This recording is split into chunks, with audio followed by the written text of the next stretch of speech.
వస్తున్న నరేంద్ర మోడీ సార్ గారికి నా ఉదయపూర్వక నమస్కారాలు తెలియపరుస్తూ, సార్ ఒక్కసారి నా బాధని అర్థం చేసుకోండి. ఇంతకుముందు కూడా వీడియో పెట్టడం జరిగింది. ఎన్హెచ్లో భాగంగా నా అంగడి నేను కోల్పోవడం జరిగింది. కలెక్టర్ ఆఫీస్లో సంతకాలు కలెక్టర్ సార్లు కూడా పెట్టడం జరిగింది. అమౌంట్ అంతా శాంక్షన్ అయిండేది జరిగింది. కాకపోతే ఒకటి ఏమంటే, ఇప్పటికి కూడా ఆ అమౌంట్ ఇవ్వకుండా ఫస్ట్ సర్వే ఎప్పుడైతే జరిగిందో, ఆ భూమి సర్వే ఫస్ట్ ఇంకా అది స్టార్టింగ్లోనే అప్పటికే మా పేరు అన్నీ కూడా లిస్టులో ఉన్నాయి. ఫస్ట్ విడతలోనూ నాకు అమౌంట్ వేసేదానికి అధికారులు పెట్టిండేది లేదు.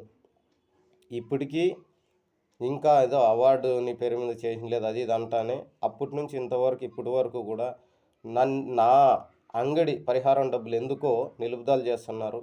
అదైతే ఇంకోటి చెప్తున్నా మీకు, ఇప్పటికి నేను ఆఫీసుల చుట్టూ కొన్నేళ్ళ నుంచి తిరుగుతూనే ఉన్నా. చెప్పేదే ఉంది కానీ నా పరిహారం డబ్బులు అయితే నాకు అకౌంట్లోకి వేయకుండా ఉన్నారు.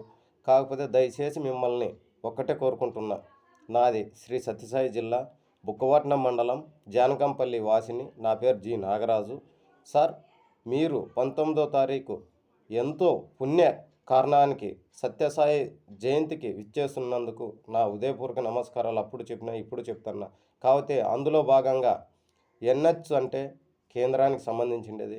దానిలో భాగంగా ఎంతో నాకు అంతో ఇంతో మేలు చేసిన వాళ్ళు అవుతారు. లేదా నా కుటుంబంకి మీరు కుటుంబ సమేతంగా మేము ఆ అంగిడి ద్వారా పోషణ పొందుతా అంటిమి. అది మాకు కుటుంబ పోషణ లేకోకుండా ఇప్పుడు ఇదైంది.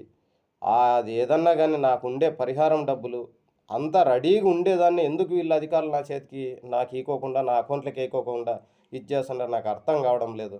దయచేసి మీరు ఈ పుణ్యకారణానికి వచ్చే లోపల నా అకౌంట్లోకి అది పడే విధంగా చేయాల్సిందిగా నరేంద్ర మోడీ సార్ గారిని మళ్ళా నా కుటుంబ సమ్మతంగా మిమ్మల్ని వేడుకుంటున్నా.